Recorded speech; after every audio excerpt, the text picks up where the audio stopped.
حضرت جنید بغدادی رحمۃ اللہ علیہ فرماتے ہیں کہ میں اپنے پیر و مرشد حضرت سری سختی رحمۃ اللہ علیہ جو ان کے رشتے میں ماموں بھی لگتے تھے، ان کے ساتھ کہیں جا رہا تھا۔ راستے میں ایک ہجوم نظر آیا، رش سا نظر آیا۔ میرے شیخ نے فرمایا کہ جنید بیٹے ذرا جا کے خبر لے آؤ کہ مسئلہ کیا ہے۔ حضرت جنید بغدادی رحمۃ اللہ علیہ فرماتے ہیں، میں جب ہجوم کے قریب ہوا دیکھا کہ ایک شرابی شراب کے نشے میں دھت پڑا ہے، منہ سے جھاگ بہہ رہی ہے اور نشے کی وجہ سے اول کھول بک رہا ہے، اور لوگ ہیں اس کا مذاق اڑا رہے ہیں۔ حضرت جنید بغدادی کہتے ہیں کہ میں واپس آیا اور میں نے آ کے شیخ سے کہا کہ حضور والا چھوڑ دیجئے، چلیے۔ فرمایا بتاؤ تو صحیح معاملہ کیا ہے؟ کہا کہ وہاں ایک شرابی نشے میں دھت پڑا ہے اور لوگ اس کا مذاق اڑا رہے ہیں، آپ چلیے جانے دیجئے اس بات کو۔ اللہ کے ولی جو ہوتے ہیں، اللہ کے نیک بندے جو ہوتے ہیں، وہ کسی کو گناہ میں مبتلا دیکھ کر خود بے چین ہو جاتے ہیں۔ فرمایا نہیں، ایسے کیسے جائیں، چلو اس کی خبر لیتے ہیں۔ حضرت جنید بغدادی کو ساتھ لیا اور ہجوم کے قریب آئے اور آ کے بلند آواز سے ہجوم والوں سے کہا کہ ذرا ہٹ جاؤ۔ پرانے زمانے میں لوگ بڑوں کی باتوں کو مانا کرتے تھے، اب تو لوگ اکثر جو ہے نا باپ کی بات نہیں مانتے، اولاد اپنے ماں باپ کی بات نہیں مانتی، اتنے فارورڈ ہو چکے ہیں کہ باپ سے زیادہ عقل اب بیٹے میں آ چکی ہے، ماں سے زیادہ عقل اب بیٹی میں آ چکی ہے۔ جن ماں باپ نے پالا پوسا بڑا کیا، آج ہمیں ان کی باتیں اچھی نہیں لگتی، برداشت کا مادہ ختم ہو چکا ہے، قوت برداشت ختم ہو چکی ہے۔ ہم نہ نصیحت کو قبول کر سکتے ہیں اور نہ ہم اپنے بڑوں کی بات کو مان سکتے ہیں، بجائے ماننے کے ہم برا مان جاتے ہیں، دل پہ لے لیتے ہیں اس کو۔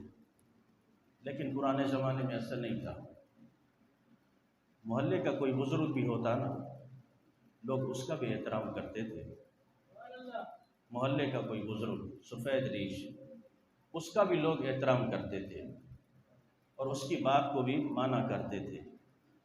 تو حضرت جنید بغدادی رحمۃ اللہ علیہ کے شیخ حضرت سری سختی نے کہا نا جب کہ ہٹ جاؤ، دور ہو جاؤ، سارا ہجوم ہٹ گیا، سارے لوگ تتر بتر ہو گئے۔ حضرت سری سختی رحمۃ اللہ علیہ اس شرابی کے قریب ہوئے اور فرمایا جنید بیٹے ذرا پیالے میں پانی تو بھر کے لاؤ۔ حضرت جنید کہتے ہیں میں پانی بھر کے لایا اور لا کے اپنے شیخ کو پکڑایا۔ میرے شیخ نے اس شرابی کے منہ کو اپنے ہاتھوں سے دھویا،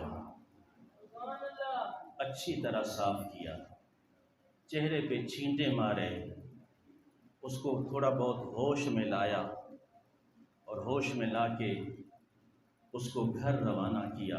حضرت جنید بغدادی رحمۃ اللہ علیہ فرماتے ہیں، جنید بغدادی رحمۃ اللہ علیہ خود بھی ایک اللہ کے ولی گزرے ہیں،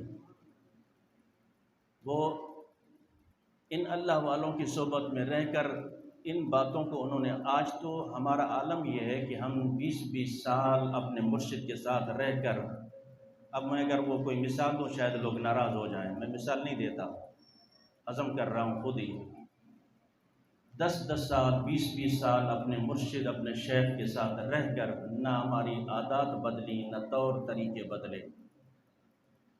بے نمازی تھے تو بے نمازی رہے، جھوٹ بولتے ہیں تو وہی دھندا چل رہا ہے، مکاری ہے تو وہی مکاری چل رہی ہے۔ دھوکہ بازی ہے تو وہی دھوکہ بازی چل رہی ہے۔ سالہ سال مرشد کے ساتھ رہنے یا اس کا، آج تک ہم یہ نہیں سمجھ سکے کہ مرشد کا فیض ہوتا کیا ہے اور ہم نے حاصل کیا کیا ہے، اپنے شیخ سے ہم نے حاصل کیا کیا۔ اور اللہ کرے کہ ہمیں کوئی ایسا شیخ مل بھی جائے۔ ہم نے تو جس کو کڑے پہنتے ہوئے دیکھا بھی بڑا بزرگ مان لیا، جس کو لمبے بال دیکھے اس کو بھی بڑا بزرگ مان لیا، جس کو لمبے چولے لمبے وہ دیکھے اس کو بھی بڑا بزرگ مان لیا کہ وہ پہنچی ہوئی ہستی ہے، خیال کرنا اس سے۔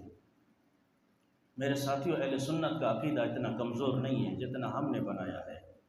اہل سنت کا عقیدہ اتنا کمزور نہیں ہے۔ اہل سنت کا عقیدہ ہمیں ملا ہے صحابہ کرام رضوان اللہ تعالیٰ مجمعین سے، جن کا اللہ پر اتنا پختہ یقین ہوا کرتا تھا۔ ان الذین قالوا ربنا اللہ ثم استقاموا تتنزل علیہم الملائکہ۔ پھر ان باتوں کو جب ہم نے چھوڑا، قرآن اور حدیث کو چھوڑا، پھر ہمیں ایسے جاہل پیر جاہل مرشد ملے جو ہمیں بجائے اللہ کے راستے کے بجائے گنبد خضرا کی طرف جانے کے ہمیں کہیں اور لے گئے۔ اب مجلسیں لگتی ہیں، صرف دنیا کی باتیں ہوتی ہیں، نہ کوئی اللہ کی بات بتاتا ہے نہ اس کے رسول کی بات بتاتا ہے، نہ عشق رسول کی بات کرتا ہے نہ محبت رسول کی بات کرتا ہے۔ پہلے کچہریاں لگتی تھی، باتیں ہوتی تھی، یا حدیث مصطفیٰ ہوتی تھی یا قرآن پڑھ کر اس کی تفسیر سنایا کرتے تھے۔ اللہ کرے کہ ہمیں ایسا شیخ مل جائے اور پھر ہم اس سے نصیحت پکڑیں۔ میں یہ عرض کر رہا ہوں کہ سالہ سال اگر اپنے شیخ کے ساتھ رہنے کے بعد بھی اگر نماز کے پابند نہیں بن سکے ہو، جھوٹ سے نہیں بچ سکے ہو، دغا بازی سے نہیں بچ سکے ہو، زنا سے نہیں بچ سکے ہو، شراب نشے سے نہیں بچ سکے ہو، تو پھر سمجھ لو کہ آپ کے شیخ پر آپ کا کوئی اثر نہیں پڑ رہا۔ اللہ تبارک و تعالی ہمیں سمجھنے کی توفیق عطا فرمائے۔ حضرت جنید بغدادی رحمۃ اللہ علیہ نے جو فیض ان سے لیا، جنید بغدادی رحمۃ اللہ علیہ فرماتے ہیں میرے شیخ نے مجھ سے کہا جنید بیٹے پانی لے کر آ۔ میں پانی لے کر آیا، حضرت سری سختی رحمۃ اللہ علیہ نے اس شرابی کا منہ دھویا اپنے ہاتھوں سے، اپنے ہاتھوں سے۔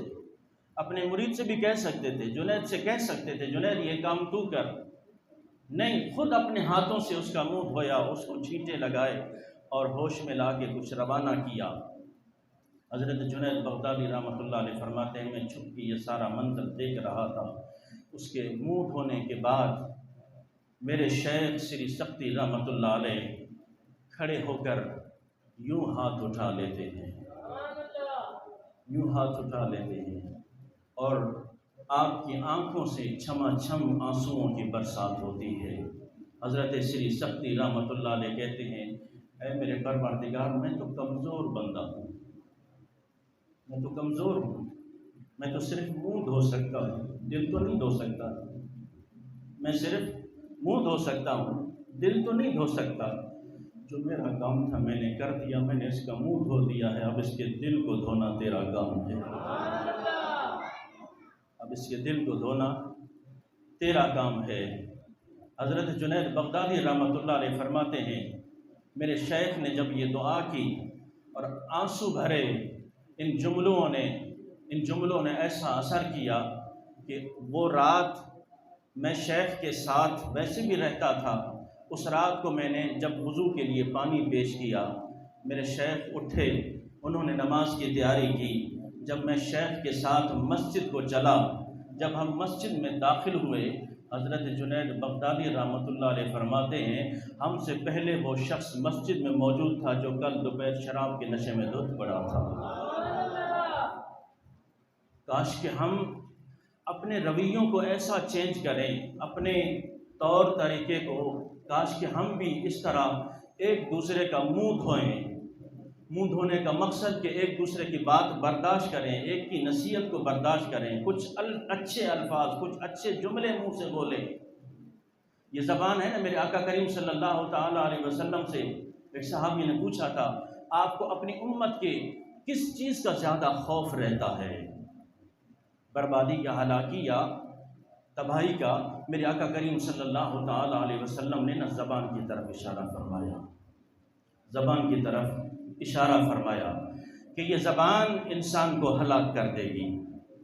آج یہ زبان اگر آپ اس کا صحیح استعمال کریں گے، آپ اپنے اخلاق کو درست کریں گے، بجائے ماحول بگڑنے کے انشاءاللہ ماحول بنے گا۔ ایک دوسرے کی بات کو برداشت کرنے سے ماحول بگڑنے کی بجائے ماحول بنتا ہے، محبت بڑھتی ہے۔ ہم کیا کرتے ہیں کہ ہم ایک چیز کو بڑا چڑھا کے اس انداز میں پیش کرتے ہیں، بجائے اگلا اس کو قبول کرے، بلکہ اس چیز کا وہ برا منا جاتا ہے۔